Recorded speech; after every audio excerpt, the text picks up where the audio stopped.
Hi guys, welcome to another 4 Minute Masters. My name's Bo. Today I'm joined by one of the most inspirational people I've ever had the privilege to know about.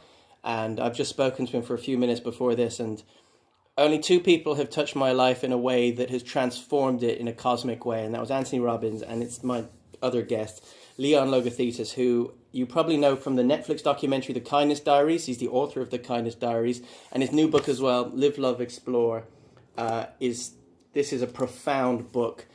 Leon's not only changed himself through acts of kindness, but he's given so much to other people, and in turn, he's caused an infectious giving circle that seems to be taking over the world. Everyone I've recommended his documentary to has to call me and tell me that they've been crying for the last hour nearly watching his show because it's touched them so much. So Leon and I are going to chat for 4 minutes. It's just basically like every 4 Minute Masters. This isn't the core of something. This is just why, and it's to ignite a spark in you to go and explore these people for yourself. My hope is that you're going to dig so deep on this guy that you're just going to change your life like I did. So Leon, thank you so much for chatting to me. I know you're in New York. I'm in sunny-ish, no, there's a black cloud, London. And you started, people will know you from the Netflix documentary. So why was it so important for you to document this and show people the true potential of what they can do? Because I wanted people to know that it's all about how you come from your heart. It's all about how you can inspire people simply by committing to being kind, committing to coming from a place of compassion, committing to coming from a place of empathy. Now, does that mean you have to be perfect? No, not at all. But what it does mean is that you have the power to change someone else's life by how you show up. That's really profound. One thing that showed me that I've learned, but you were the kind of the final teacher in my journey was about, I've mentioned it before, about being vulnerable and how it is the most powerful state because when you're vulnerable, you're not even trying to be yourself, you just are. And I think the vulnerability that you're showing on camera, but also in your writing, has really, it's the final key. And I think a lot of people will take from that to start living a fulfilled life because I don't think happiness is a destination. I think it's the entire journey. Do you agree? Absolutely, and vulnerability is so important. And I think many of us are not vulnerable because as kids we were squashed, Yeah. and our vulnerability and our heart was squashed. And as adults, we fear that that'll happen again. But if you surround yourself with good people, if you surround yourself with love, then you can slowly come out of that shell and start being vulnerable again. That doesn't mean you have to be vulnerable in dangerous situations, but it does mean that in everyday life, if you surround yourself with good people, you can come out of that shell and open up and just, like me and you, I don't know you, but you were extraordinarily vulnerable with me earlier. And I feel like the desire and the urge to do the same thing because I sense you as being a safe person. So I can speak freely. Thank you. Well, it's the same.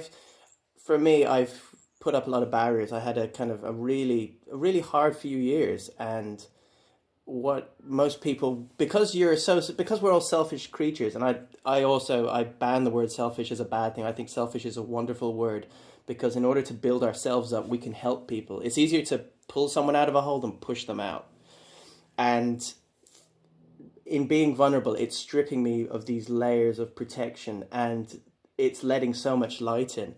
One thing that, because it's only 4 minutes we're chatting, something that I found so profound in your book that I just love to touch on is how you discussed about loving unconditionally, similar to like a pet dog. And you had a beautiful dog. It sounds in the name of Winston. I have a dog called Terrence, and I was discussing with my partner how I would love to treat every single person I met with that unconditional compassion, like I treat my dog, and how I would do anything for my dog. I'd just like to hear what you think about that off the top of your head. You know, Winston, you're going to make me cry, but I'm going to try not to. But Winston, my dog, was such a beautiful creature, and he was kind of like I was able to love him. I was able to like have so much patience with him. he taught me how to love. And I don't say that lightly. And I talk about him in my books, and he really taught me how to love. And when he died, it was very sad, because I had never been able to love anyone, yet I loved him. I it takes a lot for me to kind of get emotional and welled up. And reading that chapter, by the end of it, I was in tears. And going back to it, I was in public and I had no problem letting the world in to see that I had a heart. And it was such a huge part of me opened up that day. And I just felt so grateful because you shared your story. And like me, you are just a man, and like out there, everyone is just themselves.